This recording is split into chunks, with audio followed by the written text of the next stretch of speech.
Welcome back to UMass Sports Weekly. Now joining me at the table to discuss the rest of UMass athletics, Demi Foley and Marc Jean-Louis. Lady and gent, welcome to the table.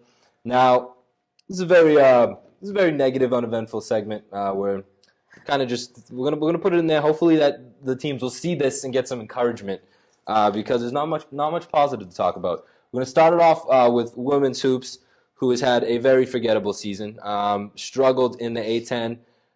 They're sitting at the bottom of the A10, but for women's basketball A10 playoffs, every team makes it. But the 12 and 13 seeds will first play in a play-in game to continue. It's considered the first round of the A10 tournament. It's 12 versus 13. It's kind of stupid, but they're trying to avoid that play-in game and be the 11th seed, which gets them right into the second round of the tournament, which is every other team but 12 and 13. A little confusing, but they'll figure it out. But the big game for this women hoops team is coming against George Mason tomorrow at George Mason.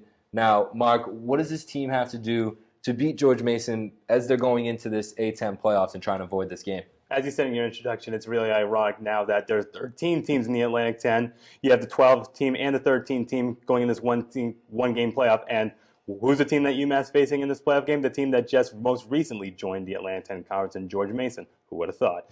But the last time UMass and George Mason went off to face against each other, it was not a good result for the men and women. They lost in this one very, very badly. Let me just say this again one more time. Very badly. I can't stress that hard enough. They lost this one 101 to 73. Now, scoring 100 points in a women's basketball game, that's already just absolutely absurd enough as it is. But in this game, UMass, they did not look impressive from the field. They shot about 41% from the field. And again, not even very good from the free throw line either. They missed a lot of their free throw shots, but still shot a somewhat respectable 59% from this team. In this game, three GMU stars, they scored over 20 points in this game, and another one scored 15 points in this game. At halftime, it was a very close game. I think UMass was just down 45-36, but in the second half, that's when GMU just absolutely took off, scoring 56 points in the second half in this one. And so to answer your question, Casey, I think what UMass needs to do in order to have a chance in this game is definitely just make a presence on the defensive boards when it comes to their two big women, Kim Pierre-Louis and Rashida Tambilla. They're both leading the team in rebounds, around seven rebounds a game each. And so what they need to do is, UMass is a team that doesn't score a lot of points offensively. They average around 62 points a game. But also George Mason is very similar to UMass in that regards. George Mason scores about 63, 64 points a game. So not a lot of offense going on here. So what we need from these two big women is that if they can just grab down their rebounds, verbal gaffe, and yes, just make a huge force on the defensive presence, make sure to get their block shots in, and make sure that GMU doesn't have a lot of time to possess the ball. Even if they don't score a ton of points in this one, it at least gives UMass a chance. Yeah, Tambilla and Pierre-Louis are really the only two women on the team that have some rebounding capabilities. It's a pretty small team, not a very aggressive team, so big game out of them is pretty much always necessary for this team if they want to win. It's going to be very necessary against a good George Mason team tomorrow. On to hockey now, another very forgettable season. The Minutemen are sitting at the bottom of the Hockey East as we're getting ready for the Hockey East playoffs. And not a lot of good feelings about this team right now around here going into this tournament. As we know, Hockey East is the best hockey division in the country by far, with plenty of ranked teams. So the playoffs are unbelievably competitive. Demi, we know this team has not had the success that we would have liked it to have. So going into this Hockey East tournament, what can they do to salvage some positivity and make some good happen going into this tournament against some very, very good competition? You know, Casey, there's a lot of things that they should do, but based on what we've seen out of the team throughout the season, I'm not sure if they will do it. They are sitting at the bottom at number 10, right above Merrimack, so it isn't the worst it could be. Tonight, 7:05 in Vermont, we're facing against the Catamounts, ranked number 7 in Hockey East right now. So the last two times we saw this team, they came out with the win, 3-2 and 2-0. So it makes me think there definitely is a chance. Frank Fasciano is going to take the ice. There's some buzz around his career premiere, so to speak, with UMass. He's a redshirted freshman.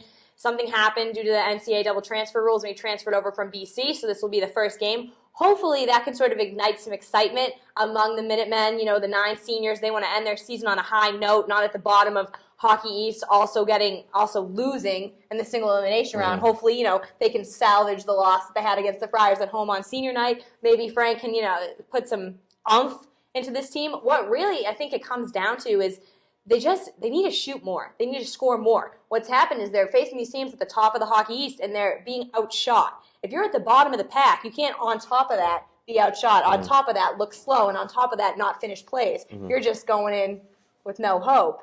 So I'm hoping that maybe, you know, with all the 9 seniors, the new player on the ice, that they'll have some heart. That's what it's honestly going to take.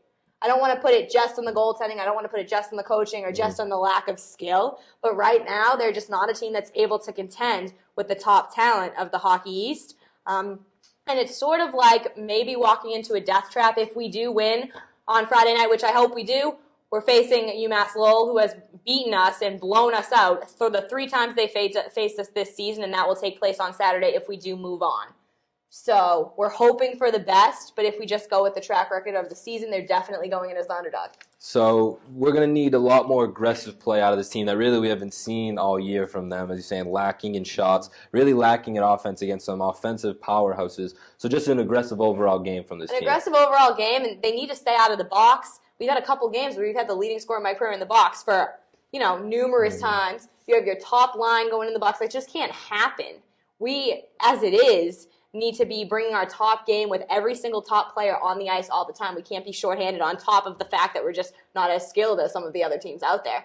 So I think the best thing that they can do is just stack the odds in their favor, play an aggressive yet clean game, stay on the ice, and outshoot the other team. The only way they're going to score is if they shoot and finish the play, which we've been struggling with both of those things lately. But definitely hoping for the best. That's going to take place on Friday and be aired by Nesson at 7:05 against the Catamounts. So keep you guys posted on that. So we need smart hockey, aggressive hockey, and get your goal scorers out of the box. That's just common sense. That's when you have some of your goal scorers in the box. That is just a foolish mistake by whoever that goal scorer may be. Like you said, if you guys are listening, stay out of the box. Stay out of the box. Stay out of the box this Friday night. Bring some joy to the Minute fans. Not going to score on the ice. Finish your career strong.